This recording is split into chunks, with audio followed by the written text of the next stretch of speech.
Seguimos con nuestro estudio de la historia de la neumatología, la doctrina del Espíritu Santo en la era patrística.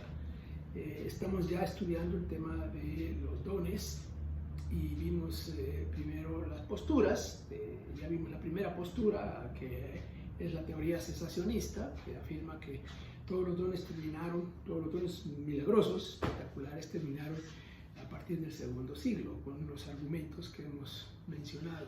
Hoy vamos a ver la otra postura, la que afirma que todos los dones han estado vigentes y siguen vigentes todo el tiempo.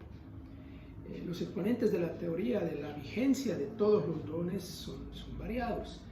Hay quienes afirman contundentemente la vigencia de todos los dones e insisten en que las manifestaciones contemporáneas vistas en la mayoría de iglesias neopentecostales y carismáticas son equivalentes a los dones milagrosos descritos en el Nuevo Testamento. Esta postura es sostenida académicamente por autores como Pablo Deiros, que ya lo he mencionado, o un autor norteamericano llamado Jack Deere, que escribió un libro que se llama Surprised by the Power of the Spirit, sorprendidos por el poder del Espíritu. Otros autores son menos categóricos, pero afirman la vigencia de los dones, al menos en el periodo patrístico. Ahí hay varios autores, incluyendo autores católicos. El argumento que más nos interesa aquí es el histórico, no tanto el exegético. No nos hemos metido a la cuestión exegética, sino estamos estudiando las cuestiones históricas. Muchos cesacionistas se basan en el silencio en el periodo patrístico para afirmar la cesación de los dones milagrosos. Para contrarrestar este argumento, los autores arriba mencionados presentan datos precisamente del periodo patrístico para probar sus afirmaciones tocante a esto, ¿no? A la vigencia de los dones milagrosos. Por ejemplo, Pablo Deiros, en el libro que ya he comentado, presenta abundante evidencia textual del periodo patrístico prácticamente de todos los escritores de ese periodo. Él cita a Clemente de Roma, a Ignacio de Antioquía, a Papías, a Policarpo de Esmirna, escritos como las Odas de Salomón, la Epístola de Bernabé, Pastor de Hermas, la Didache. Además cita a casi todos los apologistas griegos y latinos. Según Deiros, todos ellos hablan de la vigencia de los dones, especialmente el don de la profecía en sus propios días. Un caso interesante es el de Ignacio de Antioquía, quien en su carta a los hermanos de Filadelfia les dice que habla por el Espíritu. Él está hablando por el Espíritu, dando a entender que poseía el don de la profecía.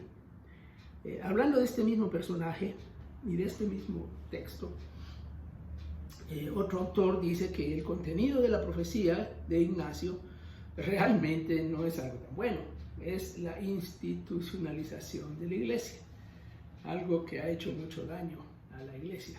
Sí, Ignacio habla de que hay que someterse al obispo, por ejemplo, y que eso es lo que él está hablando por el Espíritu. El escrito La Didache también hace referencia al don de profecía de una manera explícita. Se dice que había profetas en tiempos post-apostólicos y se advierte a la iglesia acerca de los falsos profetas, pero reconoce la función de los verdaderos, quienes son dotados por el Espíritu. La Didache es un libro muy importante, un escrito muy importante.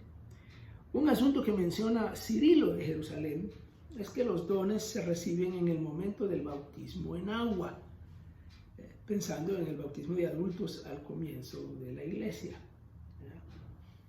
Cirilo hace una lista de dones que nos recuerda la lista del apóstol Pablo en 1 Corintios, pero que difiere también de esa lista con algunos dones distintos. Tiene, por ejemplo, sabiduría, profecía, poder para ahuyentar demonios, la interpretación de las escrituras, la castidad y la virginidad perpetuas, o el don de continencia, que aparece en Corintios, la misericordia, una vida ascética, el deseo de la pobreza, el desprecio de las riquezas y los honores mundanos, y el martirio, el don del martirio. Ya había mencionado esta lista antes.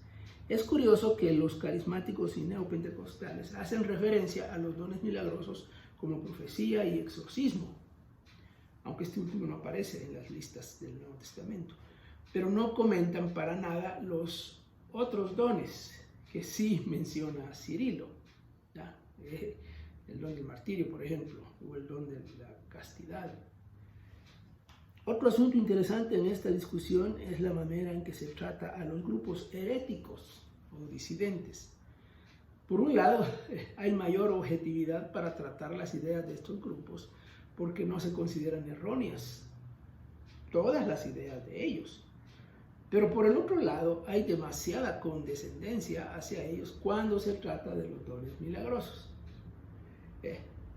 Cuando se lee, por ejemplo, a Pablo Deiros, uno nota que si algún padre de la iglesia omite los dones o se refiere a ellos como vigentes solamente en la era apostólica, entonces ese padre está equivocado o tiene alguna otra intención, que por lo regular es a favor de la iglesia institucionalizada y en contra de la espontaneidad del espíritu. En cambio, si un grupo herético o disidente habla de los dones milagrosos, ellos están en lo correcto en ese punto, aunque estén equivocados en todo lo demás. Esa es una manera un poco subjetiva de interpretar, claro. Ese es el caso del montanismo. Deiros y otro autor indican que el conocimiento que tenemos del montanismo proviene casi exclusivamente de fuentes antimontanistas. Por lo tanto, no es del todo confiable la información. Bueno, así pasa con muchos otros grupos también. Un argumento que se usa es que, puesto que los montanistas hicieron énfasis en los dones milagrosos, eso es señal de que esos dones estaban en vigencia en ese tiempo. Porque, de otro modo, ¿cómo habrían ellos enfatizado algo inexistente?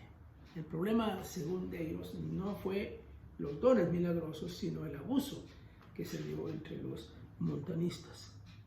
Además de los grupos heréticos o disidentes, también son objeto de estudio los escritos de los opositores, acusadores o detractores del cristianismo desde afuera, es decir, aquellos en contra de quienes se escribieron la mayoría de las apologías de ese periodo. Ellos también hacen referencia a la práctica de los dones milagrosos, aunque sin entenderlos. Entre los opositores más sobresalientes están Celso y Luciano, del siglo II. Estos escritores reciben un trato benevolente, en tanto en cuanto se refieren a alguno de los dones milagrosos. Celso parece referirse al don de la profecía en sus escritos, aunque casi todo lo que sabemos de Celso proviene de la obra escrita por Orígenes en contra de él, la obra contra Celso precisamente. El caso de Luciano es aún más interesante, porque parece que este autor se refiere a la profecía entre los paganos, no tanto entre los cristianos. En todo caso, el hecho es que estos autores mencionan casos de profecía como que es prueba suficiente de que al menos el don de profecía estaba vigente en este periodo. La conclusión es que la evidencia histórica demuestra que los dones milagrosos, especialmente de profecía, parece que estuvieron vigentes en el periodo postapostólico.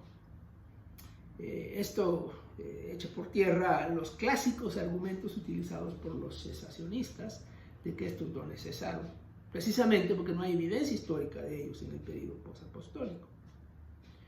Bueno, ¿cómo concluimos esto? Luego de ver los argumentos de uno y otro lado, encontramos vacíos en ambos lados. Por un lado, parece haber prejuicio y demasiada selectividad de escritos entre los que abogan por la cesación de los dones en el periodo posapostólico.